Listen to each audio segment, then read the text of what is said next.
पूर्वी दिल्ली रोहतास नगर विधानसभा के अंतर्गत न्यू मॉडर्न शादरा स्थित Shashi public senior secondary school में 24 मई को शादरा जिला राजस्व विभाग द्वारा जन सुनवाई कार्यक्रम किया गया, जिसमें लोगों की समस्या सुनने व समाधान के लिए मुख्य रूप से शादरा जिलाधिकारी ऋषिता गुप्ता, एसडीएम शादरा तपन झा, तहसीलदार मृत्युंजय कुमार, विधायक जितेंद्र महाजन, पार्षद चंद्र प्रकाश शर्मा, पार्षद रितेश सूजी, पार्षद रीना महेश्वरी, पार्षद शिवानी पांचाल, शिक्षा विभाग, स्वास्थ्य विभाग, दिल्ली जल बोर्ड, दिल्ली नगर निगम, बिजली विभाग व अन्य विभागों के पदाधिकारी अथवा प्रतिनिधि मौजूद रहे।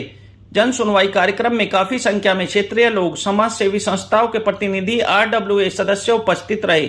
बारी बारी से सभी लोगों ने क्षेत्र से संबंधित अतिक्रमण, पानी नालों की सफाई, सड़कों में गड्ढों, अत्यधिक खुले शराब के ठेकों जैसी समस्याओं से अधिकारियों को अवगत कराया, जिनको सुन अधिकारियों ने उनको जल्द से जल्द हल करने का वादा किया। सफल कार्यक्रम के लिए Shashi public senior secondary school chairman doctor Surendra Verma, Rajan Verma, Suresh Pal Verma Jasala का विशेष योगदान रहा। ऐसे लोग भी हैं, BPL कार्ड ले रहे हैं, 4 व्हीलर भी है, 2 व्हीलर भी है और आराम भी जिस पर होता है। और जहाँ तक सड़कों का सवाल है, ट्रेनियों में ऐसे घिरे हुए हैं कि आए दिन जाम की समस्या है। ये 4-5 समस्याएं मैंने बोली है। अगर सरकार प्रयास करे तो हर सब कुछ संभव है। 15/9/2017 के कोर्ट के ऑर्डर है दीवार करने के, लेकिन MCD के जो विभाग के कर्मचारी हैं वो गलतफहमियां पैदा करके झूठ बोल के कोर्ट में आज तक इन्होंने दीवार नहीं की। कोर्ट के आदेशों की अवहेलना की जा रही है, जिसकी वजह से 11 फ्लैट वालों का जीना दुश्वार हुआ पड़ा है। रामनगर RWA का जनरल सेक्रेटरी होने के नाते एक कंप्लेंट आप लोगों के सामने लेके आया हूं, जिससे कि आज की डेट में मेरे ख्याल से यहाँ बैठे हुए जितने भी लोग होंगे सभी परेशान हैं। वो कंप्लेंट है जी बंदरों का आतंक। ना जाने कहां से महीना भर पहले से बंदरों ने रामनगर में वार्ड नंबर 222 में गली नंबर 22, 23, 24, 25 के अंदर ऐसा आतंक मचा रखा है। कुछ महीनों से एक तो पानी की समस्या से बहुत ज्यादा गंदी हो चुकी है। हमने PWD और ये जल जो डिपार्टमेंट है दिल्ली जल बोर्ड, उनके जेई को भी रिटर्न में कंप्लेंट दी हुई है। मैंने फोन के थ्रू भी दी है। इवन विधायक साहब को भी मैंने व्हाट्सएप के माध्यम से भी कंप्लेंट करी थी। बट आज भी पानी साफ तो है, लेकिन पानी में नाली की स्मेल आ रही है। और सारे हमारी DM साहिबा भी यहाँ पर हैं और अधिकारी लोग भी सारे यहीं पर हैं। मैं मानसरोवर पार्क में रहता हूँ और मानसरोवर पार्क के अभी 5-6 दिन पहले फ्लाईओवर के नीचे अतिक्रमण था, वो विधायक जी के प्रयास से दूर हुआ और हम लोग कॉलोनी वाले सारे बड़े खुश हुए कि ये अतिक्रमण वहाँ से हट रहा है। बाद में देखा 4 दिन पहले वही झाग के पास मानसरोवर पार्क की इतनी समस्याएं हैं, मेरे ख्याल से पुलिस विभाग कुछ भी नहीं कर रहा। रोजाना कॉलोनी के अंदर कोई भी लेडीज वगैरह होती है, उन्हें पता नहीं मंत्रमुग्ध करके ले जाते हैं बदमाश और उनके कानों से कुंडल निकाल देते हैं। कहीं है बहुत, मेरे ख्याल से दिल्ली पुलिस को यहाँ ध्यान देने की जरूरत। आना चाहता हूँ जो एंक्रोचमेंट के बारे में, एंक्रोचमेंट बाबरपुर रोड पे हर दुकानदार ने 8-8 फुट आगे घेर रखा है। पटरी वालों ने, रेडी वालों ने, हमने कई बार MCD को कंप्लेंट की, लिखित में दी, DC साहब को दी, लिखित में दी, SDM साहब को दी, लेकिन रिजल्ट 0, बिल्कुल डबल 0। MCD से हमने मिले, DC साहब से, उन्होंने कहा जी हम पहले पुलिस को मिलेंगे और पुलिस हमें अपनी सहायता देगी तो हम करेंगे। क्या यही कानून है? हमने MLA साहब को बनाया 5 साल के CM। ये हमारे MLA साहब नहीं, हमारे शादरे के CM है। क्यों नहीं ये कार्य करते? हमें जन सुनवाई के लिए क्यों यहां आना पड़ता है? उन्हें खुद चाहिए कि हमारे एरिया में क्या दिक्कत है। अगर यही हमने हमने कहना है, हमने खुद करना है काम, तो फिर MLA साहब की क्या जरूरत है? 200 प्रॉपर्टी की मालिक है। DM मैडम के पास केस डला हुआ है। हमने पुलिस वालों पे गए, आज ये 2 महीने हो गए ये रोड पे बैठी हुई है। अभी मैडम क्या तारीख थी, तो परसों मैडम आई नहीं थी। मैं क्या आप लोगों से एक रिक्वेस्ट कर सकता, इनको जल्दी से जल्दी घर में डाला जा सकता है। ये औरत चल नहीं सकती, इनका छोटा बेटा मेन रोड पे रहता, ऊपर ये सीढ़ी नहीं चढ़ पाती, लैट्रिन करने के लिए कभी मेरे घर पे कभी किसी के घर पे जाता। पूरी मंडोली रोड नहीं बनी है और 4 महीने बाद ही ऐसी क्या जरूरत पड़ गई थी कि बारिश के मौसम में वहां पे सड़कों पे गड्ढे करे जा रहे हैं।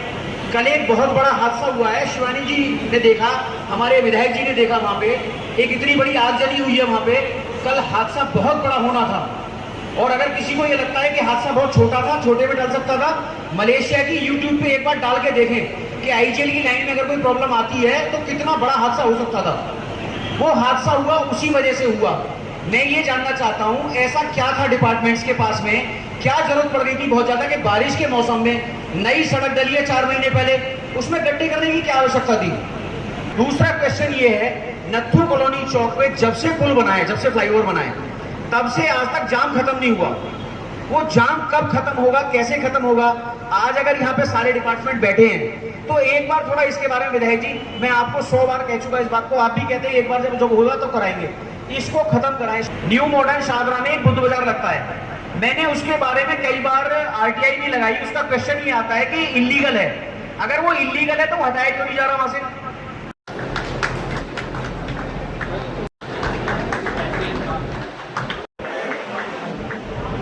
दिल्ली की यशस्वी मुख्यमंत्री श्रीमती रेखा गुप्ता जी के पहल से पूरी दिल्ली के अंदर ये जन सुनवाई के कार्यक्रम चल रहे हैं और उसी के तहत आज जन सुनवाई हमारे क्षेत्र में हुई है।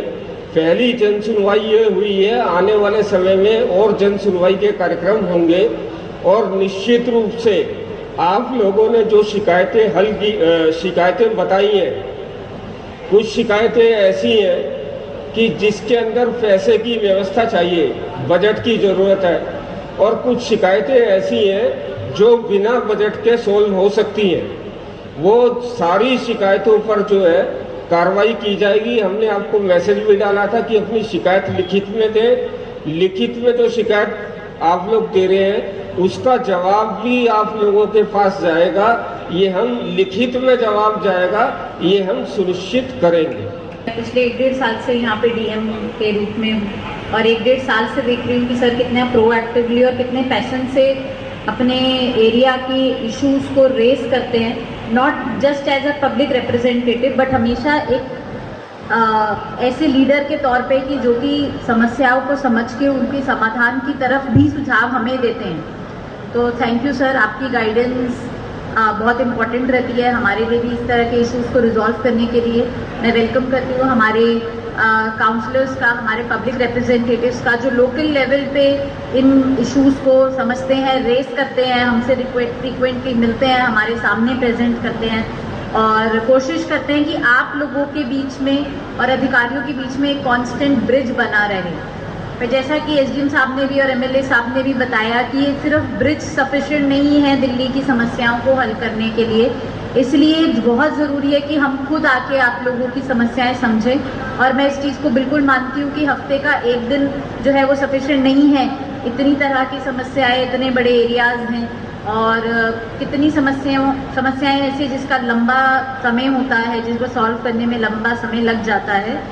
बट ये एक तरफ से कोशिश है, आज हमने यहाँ रखी है, अब हमने वीक में भी शुरू करा है, हम वीक डेज में भी अपने काम में से समय निकाल के जन सुनवाई कर रहे हैं। और मेरा आप लोगों से ये एक प्रॉमिस है और हमारा जो एफर्ट्स हैं वो यही है कि ये जन सुनवाई सिर्फ एक सुनवाई ना रहे। आपने जो इश्यूज़ रेज किए हैं हम उसको अपनी तरह से एक लॉजिकल और एक कंक्लूजन एंड पे ले जाना चाहते हैं और एक टाइम फ्रेम में। मैं समझ सकती हूँ जनता का फ्रस्ट्रेशन आ जाता है कि हमने तो इतनी बार बोला है, अभी यहाँ पे बहुत लोगों ने रेस किया, हम आपसे भी मिले और मुझे याद है कई लोगों के चेहरे कि आप लोग मुझसे मिल के गए हैं और एसडीएम साहब से भी आप मिल रहे हैं और आप लोग अपने इश्यूज़ को बार बार रेस कर रहे हैं और हमारा बिल्कुल ड्यूटी बनता है उसको रिजॉल्व करना, हम है ही इस जगह पे इसलिए। पर मैं आपसे यही वो बताना चाहती हूँ कि देखिए, राजस्व विभाग एक विभाग है, हमारा काम जिले में कोऑर्डिनेशन का है और ये इंश्योर करने का है कि जो आपके इश्यूज़ हैं हम और विभागों तक पहुँचा के उनसे समय समय पे 15 दिन में, महीने में एक्शन टेकन रिपोर्ट लेते रहे।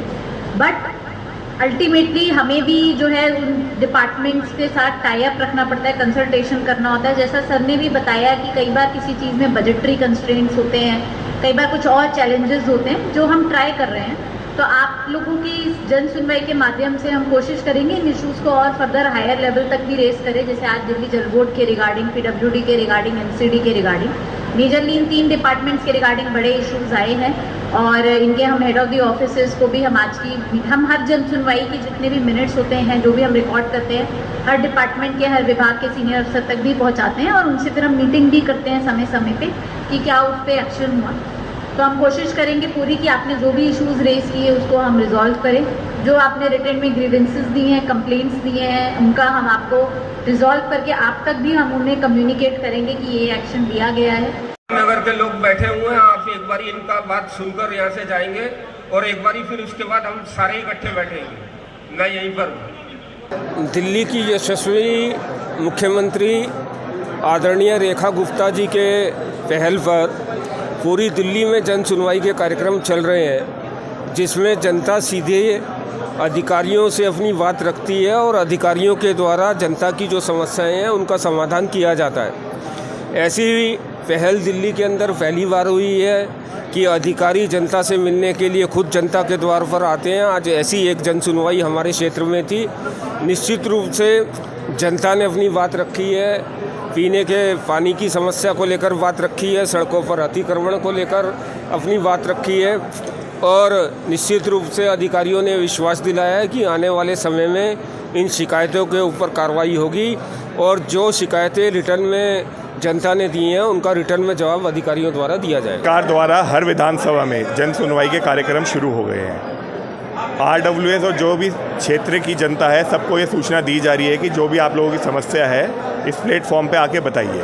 रोहताश नगर विधानसभा की लगभग आज मैं देख रहा हूँ 25 से 30 RWS यहाँ पे हैं, मार्केट एसोसिएशन मिला के, जिनकी जो भी समस्या थी मार्केट एसोसिएशन ने भी रखी, आम जनता ने भी अपनी समस्या रखी। DM साहिबा और सारे डिपार्टमेंट यहाँ पे थे, विधायक जी खुद थे। सारी जो समस्या है अगली सुनवाई से पहले, ये भी आश्वासन DM दे के गई हैं कि अगली सुनवाई से पहले हम सारी जो भी समस्या है उस पर कार्रवाई करके आएंगे। एंक्रोचमेंट के लिए आज तक जो समस्या थी मैं आपके चैनल से बताना चाहता हूँ, पहले MCD उठाती थी, अगले 4 घंटे में दोबारा लग जाती थी। अब एक ये नया कानून लाया कि MCD एंक्रोचमेंट हटाएगी और वो तुरंत FIR कराएगी। ये कानून लागू हो गया है। अब ये उसके बाद जब MCD उठाएगी उसके बाद ये पुलिस की जवाबदेही होगी। ये जो एंक्रोचमेंट हटी है उसके बाद पुलिस की जवाबदेही होगी दोबारा एंक्रोचमेंट कैसे हुई। उसके लिए हमारे DC और DCB की मीटिंग भी चल रही है, उस पर जल्द ये कार्रवाई शुरू होगी। मैं doctor Surendra Verma, chairman Shashi public senior secondary school. माननीय हमारे यहाँ के विधायक जो बड़े जुझारू विधायक कहे जाते हैं, श्री जितेंद्र महाजन जी एवं तपन झा जो इस इलाके के SDM साहब हैं, उनके द्वारा मेरे को सूचना दी गई कि आपके स्कूल में 24/5/2025 में एक जन सुनवाई होने जा रही है। मैंने उनके आदेश का पालन किया और आज मैं बड़ा खुश हूँ कि हमारे इस क्षेत्र की समस्याओं का निराकरण करने के लिए सभी हमारे अधिकारी और जन प्रतिनिधि एवं क्षेत्र निवासी यहाँ पर उपस्थित थे। शशि पब्लिक स्कूल सभी आए हुए अतिथियों का दिल की गहराइयों से स्वागत करता है और ये उम्मीद करता है कि हम एक सामाजिक प्राणी हैं। इस समाज में हमें सारी चीज़ों का सामना करना पड़ता है और जो क्षेत्र के लोगों को सुख दुख होता है उसमें हमें भाग लेना चाहिए। ये स्कूल का भी एक कर्तव्य है, क्योंकि क्षेत्र के बच्चे ही स्कूल में पढ़ते हैं। उन बच्चों को का सर्वांगीण विकास किस तरीके से हो, ये सारी बातें उसके रूप में भी देखी जा सकती हैं। जन सुनवाई में जो लोग आए हैं उनकी सुनवाई होनी चाहिए और उनकी सुनवाई के बाद उनका निवारण होना चाहिए। मैं भजन गायक नरेंद्र चंद्र, मानसरोवर पार्क, शादरा, दिल्ली से। अपना G ब्लॉक से परेशान है हम लोग कि उसमें G ब्लॉक के अंदर पानी नहीं आता। लगभग 20 साल की समस्या है और ये मैं मनोज तिवारी जी को भी कह चुका हूँ और भाई हमारे जो MLA हैं, हमारे दिल की धड़कन है भाई जितेंद्र महाजन जी, उनको भी मैंने कई बार कहा है और आज भी फिर मैं एप्लीकेशन लेकर आया हूँ जो मैंने आज यहाँ पर दे दी और रिसीव कराई है। बस मेरी प्रार्थना उनसे यही है कि हमारी समस्या का समाधान हो।